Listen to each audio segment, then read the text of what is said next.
म चाहिँ आज यस्तो ठाउँमा जाँदैछु कि हेर्नुहुन्छ भने यस्तो ठाउँ छ हैन। अब त्यो ठाउँतिर जाँदैछु। त्यहाँनिर चाहिँ एकदम तपाईहरुले स्पेशली म धेरै चराचुरुङ्गीहरुको गुडोहरु छ यहाँ। विशेष एक नेपालको अब एकदम दुर्लभ पन्छी भन्छ त्यो चराले चाहिँ कसरी गुड लाउँछ भन्ने ठाउँमा म जाँदैछु। पन्छीको गुड चाहिँ तपाईहरुले देख्न सक्नुहुनेछ। लगभग त्यो ठाउँ चाहिँ आइसके म। हेर्नु होला ल, कर्मी चराले गुड यसरी लाउँछ ल। कर्मी चराले कसरी गुड लाउँछ भनेर ल हेर्नु होला। यो चाहिँ एउटा यस्तो ठाउँमा छ कि हेर्नु। यो हो कर्मी चराले गुड लाउने ठाउँ। यो नरिवलको पातमा छ, झुन्डेको पातमा उसले झुन्डाएर लगाइरहेछ।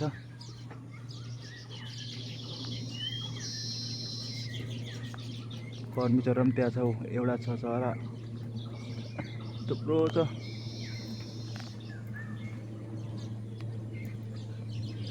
अनगिन्ती छ लगाइरहेको कर्मी चराले गुड।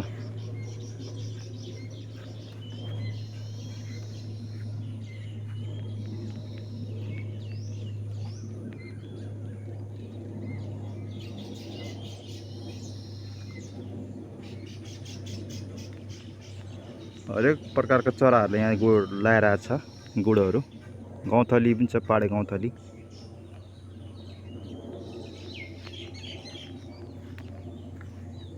केमा कसरी लाउँछ भनेर देख्न सक्नुहुन्छ है ल। कर्मी चराको गुड चाहिँ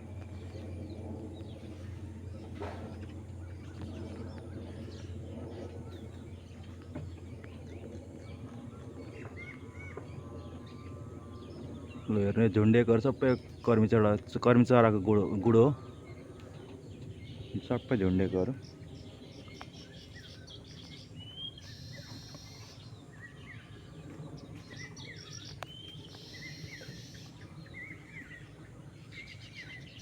भाले अलग, पोथी अलग हुन्छ गुड। हेर्नु त्यहाँ पोथी चाहिँ अब गुडमा आएर पसिसक्यो।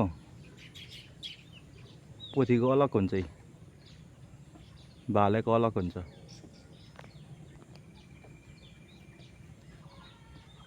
उनीहरूको गुड दुईटा लगाउँछ, भालेले अलग लाउँछ, पोथीले अलग लाउँछ।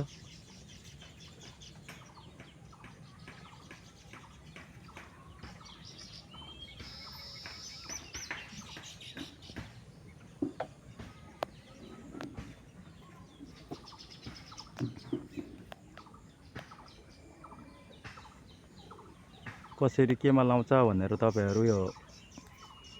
तपाईहरुले सोच्नुहुन्छ होला। आज हेर्नुहोस् प्रत्यक्ष लाइभ नरिवलको बोटमा लगाएको छ कर्मी चराले गुड।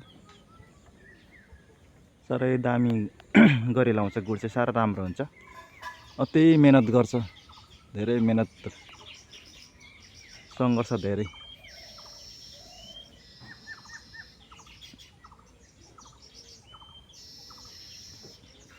ल हेर्नुभयो होला, यहाँ पाडे गौँथली पनि छ। पाडे गौँथलीले पनि गुड लगाइरहेछ। ऊ पर मसिनो उडेकोहरू पाडे गौँथली पनि छ है।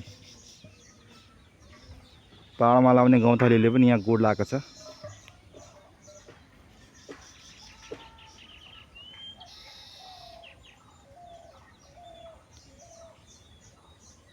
मजाले हेर्नुहोस् है ल।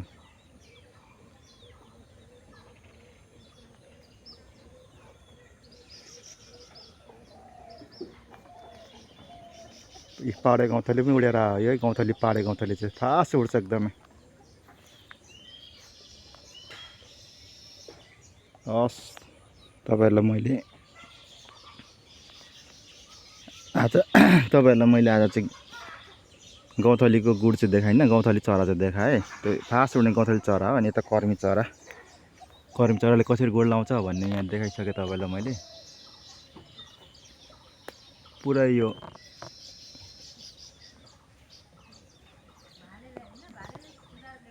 देख्नुभयो नि, पुरा नरिवलमा झुन्डेको सब कर्मी चराको गुड हो। हस् त धन्यवाद ल आजको दिन